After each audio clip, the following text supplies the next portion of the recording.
Okay, hey guys, just back in the speed shop. Hopefully that Vosges 300 rally video went up okay. Hopefully that's of interest to anybody who's thinking about that type of bike. For now though, back to where it all began for me really. This is a Honda CT 110 that I rode from Sydney to London and then from New York to Alaska.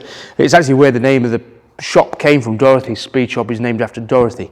And this is the bike that I did that trip on. It was 35,000 miles in total. Took me sort of 9 months to do Sydney to London and then about 3 months to do the Americas stretch up to Alaska.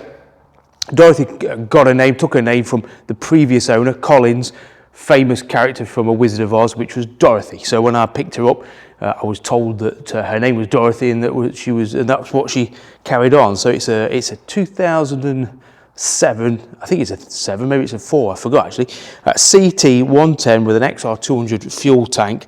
I set off on that trip with like 2 days of actual planning. I'd done a lot of research to do the Sydney to London trip, so I kind of knew what it involved visa-wise, carnet de passage. I knew all the basics of that, but it was always a back of the mind plan, you know, like we all have, and that one day maybe I'll do this trip, but too many excuses. Then all of a sudden being in Sydney, needing to get home or having to leave Australia because of visa situation and having nowhere else to be. But I had a bike.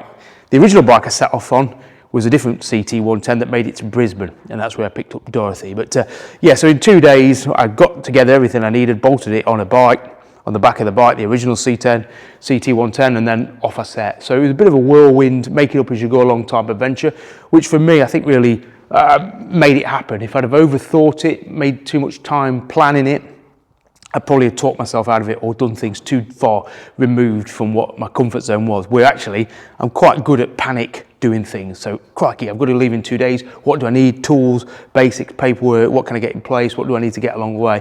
And off I went. It sort of suited my personality. The bike itself did Sydney to London, needing a new front sprocket and a new front sprocket output seal, shaft seal. And that is about it really. In England, we put to have the sump plug re-threaded because that had sort of threaded out.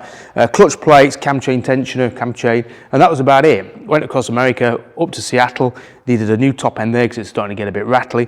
And then carried on to Alaska and brought her home. She's not done much since, but 2017, I did my first garbage run, which was the Land's End Johnny Groats. I had about 35 people turn up to do it on all sorts of cheaper bikes, and I obviously took Dorothy because garbage was born out of the type of bikes we were going to be riding.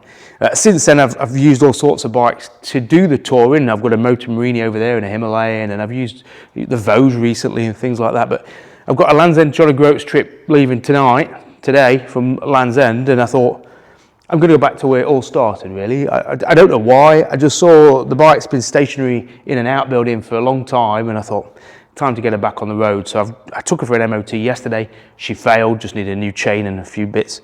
So I'm just doing that now and then I'm going to gallop down to Land's End at about 37 miles an hour, which is what these bikes sit at.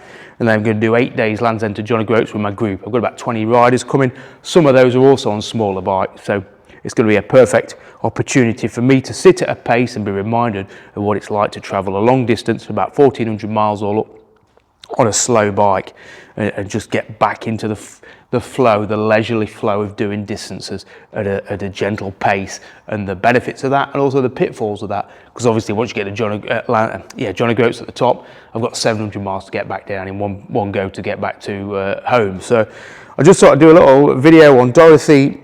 She's good to go-ish. She's done 100,000 kilometers and now she's back around again and done 1,049. So she's done 101,049 kilometers, which is just over 60,000 miles. Hard miles over the Himalayas, through Pakistan, Kyrgyzstan, Kazakhstan, Russia, Ukraine, Thailand, Nepal, India, Pakistan, I've said that, India, yep, said that, Indonesia, Australian outback.